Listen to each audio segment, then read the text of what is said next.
अस्सलाम वालेकुम dear students, आज हम पढ़ रहे हैं लेक्चर नंबर 38।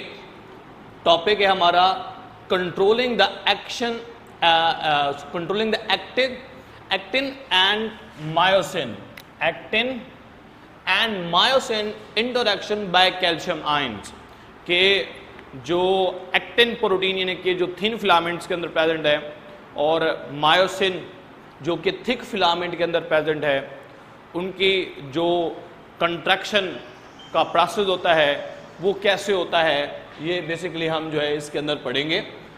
और इसके अंदर हम पढ़ेंगे कि जो कैल्शियम आयंस होते हैं वो कैसे जो है इनकी कंट्रैक्शन और मसल को कंट्रोल करते हैं। ये लास्ट टाइम भी मैंने थोड़ा सा बताया था, आज उसको डिटेल के साथ हम रीड करेंगे कि जो एक्टिन और मायोसिन की कंट्रैक्शन का प्रोसेस होता है उसमें कैल्शियम का क्या रोल है और वो कैसे कैल्शियम जो है वो इन्फ्लुएंस किया जाता है।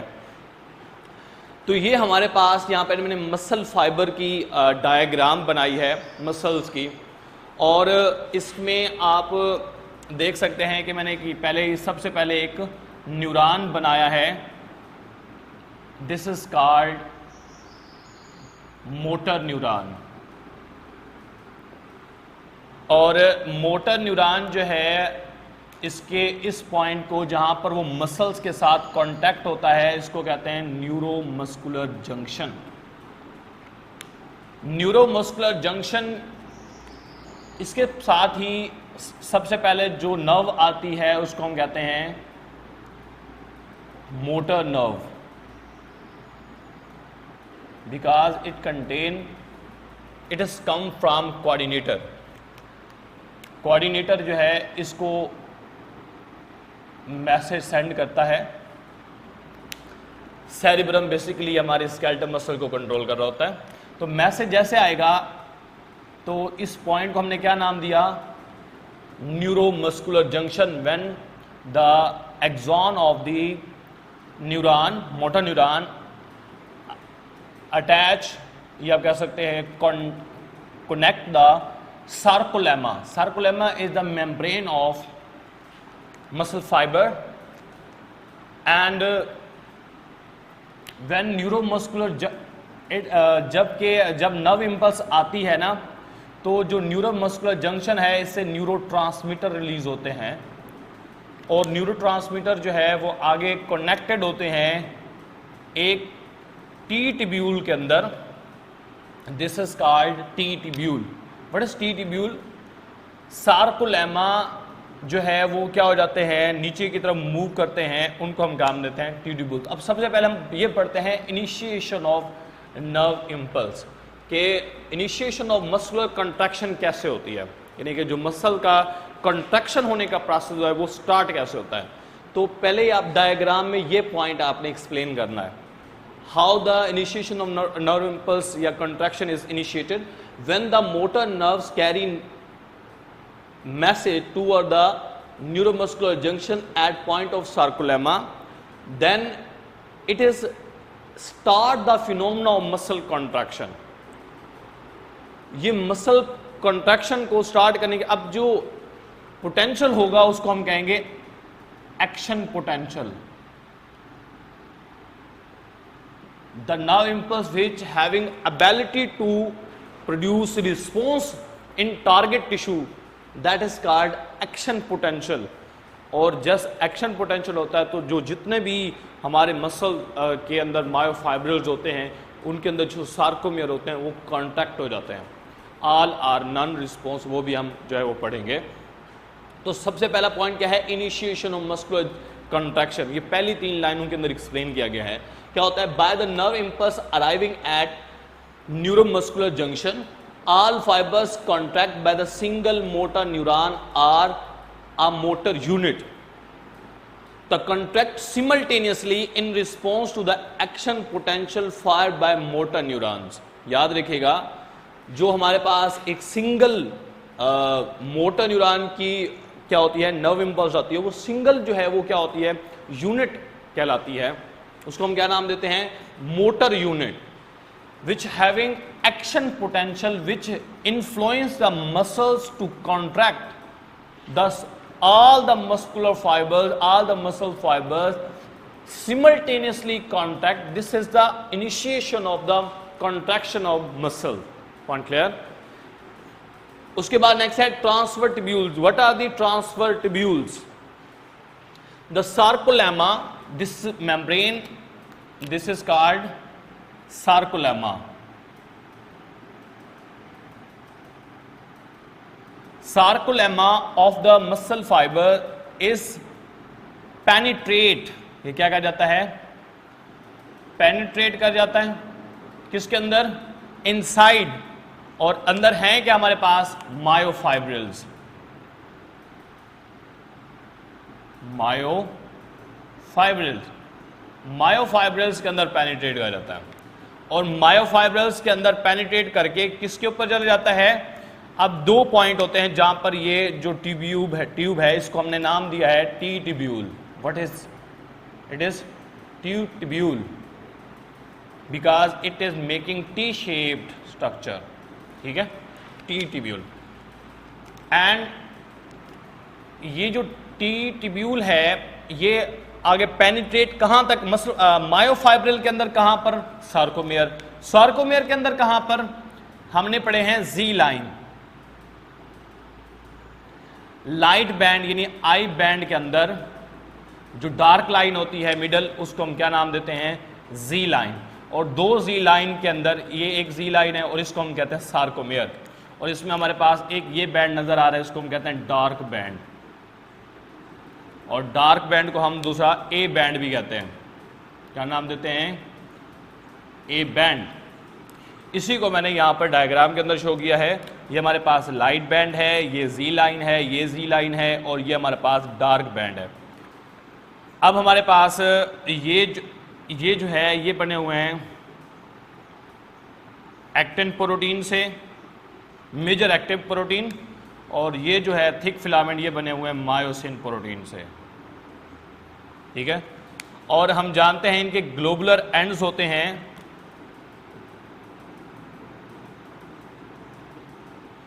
इनको कहते हैं क्रॉस ब्रिजेस. क्या कहते हैं?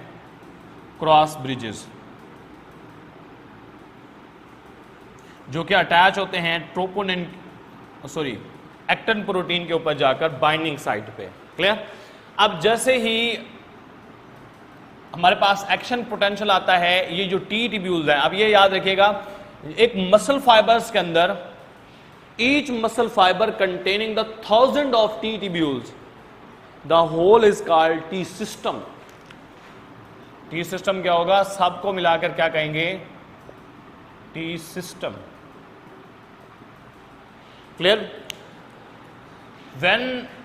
जब से मैसेज आएगा तो जो न्यूरोट्रांसमीटर रिलीज होगा, या कह सकते हैं मैसेज जो है वो आगे जाएगा किसके पास? नेक्स्ट जाता है मैसेज सार्कोप्लाज्म. ये कहते हैं सार्कोप्लाज्म रेटिक्यूलम.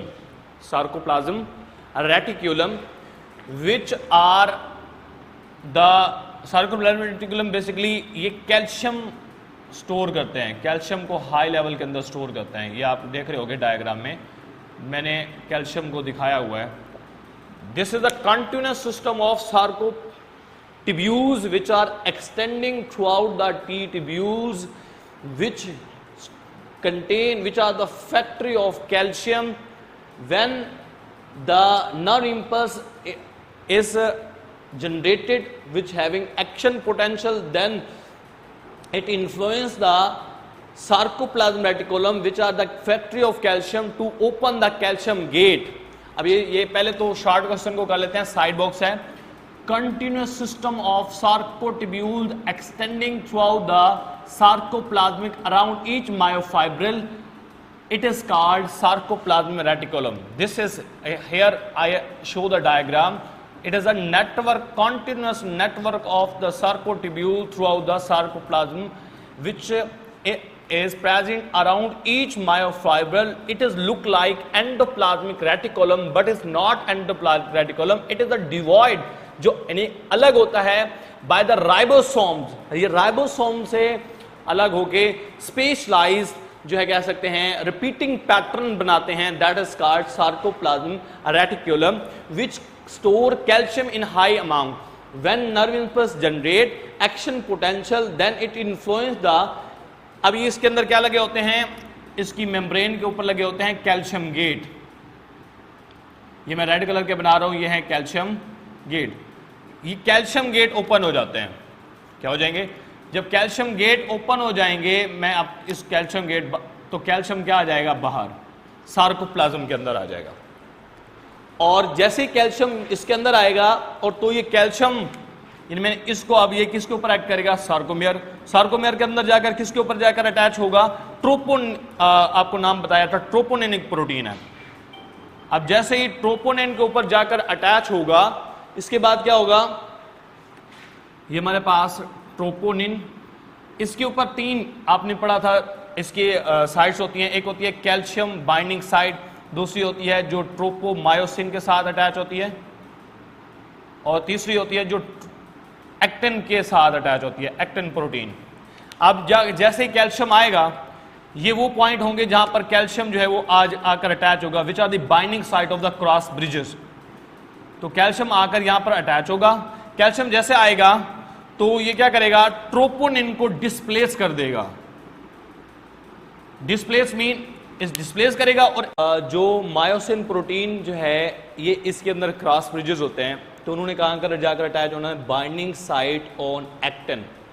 और एक्टिन की बायोसाइनिक को कौन छुपा लेता है, ट्रोपोमायोसिन. और ट्रोपोमायोसिन के साथ अटैच होती है एक प्रोटीन जिसका नाम है ट्रोपोनिन. ट्रोपोनिन आगे कैल्शियम, इसके अलावा किसके साथ अटैच होता है, कैल्शियम के साथ, ट्रोपोमायोसिन के साथ और एक्टिन के साथ. अब ट्रोपोमायोसिन को हटाना है, इसके लिए क्या चाहिए, ट्रोपोनिन को चाहिए कैल्शियम. कैल्शियम जैसे आएगा तो ये क्या करेगा, ट्रोपोमायोसिन को डिस्प्लेस कर देगा, और बाइंडिंग साइट जो एक्टिन प्रोटीन के ऊपर होती है वो डिस्प्लेस हो एक्सपोज हो जाएगी. जैसे एक्सपोज होगी, क्रॉस ब्रिजेस जो मायोसिन प्रोटीन के होते हैं वो binding site of actin protein के साथ अटैच हो जाएंगे, और इसके बाद क्या होगी, कंट्रैक्शन होगी. तो क्या होगा, nerve impulse is carried to the sarcoplasm adjacent to T tubules around each myofibril. Calcium gates open. When calcium gate open, bind with the troponin and displace the tropomyosin from the binding site of myosin at actin of this filament and contraction occur. इसके बाद क्या होगी, contraction. उसके बाद हमारे पास है all or none response. all or none response किसे कहते हैं, कि जब भी कॉन्ट्रैक्शन का प्रोसेस होता है तो एक मसल फाइबर अलग से कॉन्ट्रैक्ट नहीं होता है.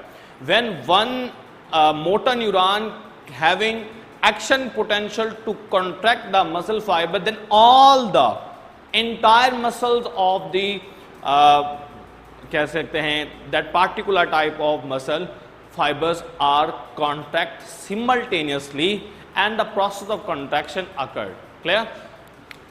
The contraction of the muscle fiber is based upon the all or none response principle. All the fibers participate in contraction.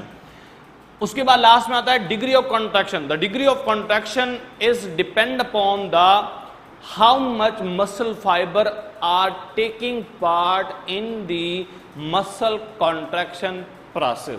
muscle contraction process में कितने जो fibers हैं वो हिस्सा ले रहे हैं, it is depend upon the activity, it is depend upon the number of muscle fiber which are participate in particular type of contraction. उसके बाद है energy for muscle contraction. Where from the energy which is required to break the cross bridges come from? It is come from ATP. ATP जो है वो इसको energy provide करते हैं.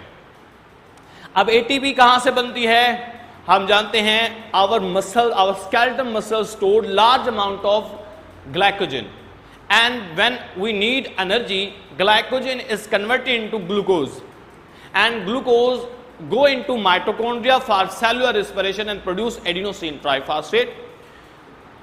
अब दूसरा हमारे पास एटीपी, एक तो ग्लाइकोजन से यानी ग्लूकोज से आ रही है, दूसरा आ रही है मसल के अंदर एक और प्रोटीन होते हैं that is called creatinine phosphate. Creatinine phosphate को क्या किया जाता है, उसकी ये उस वक्त काम आती है जब हमारी मेटाबॉलिक एक्टिविटी हाई अमाउंट पे हो, हाई लेवल के ऊपर हो. For example, we are doing hard job, exercise, mechanical work, we are need extra amount of energy, then the creatinine is involved in that particular type of production of ATP. clear? इसके बाद हमारे पास बात कर ये होता है कि हमारी बॉडी में ऑक्सीजन की डेफिशिएंसी हो जाती है. when the deficiency of oxygen in your body, then the anaerobic respiration take place in muscle and produce lactic acid from glucose. First of all, glucose is converted to pyruvic acid and pyruvic acid undergo lactic acid fermentation.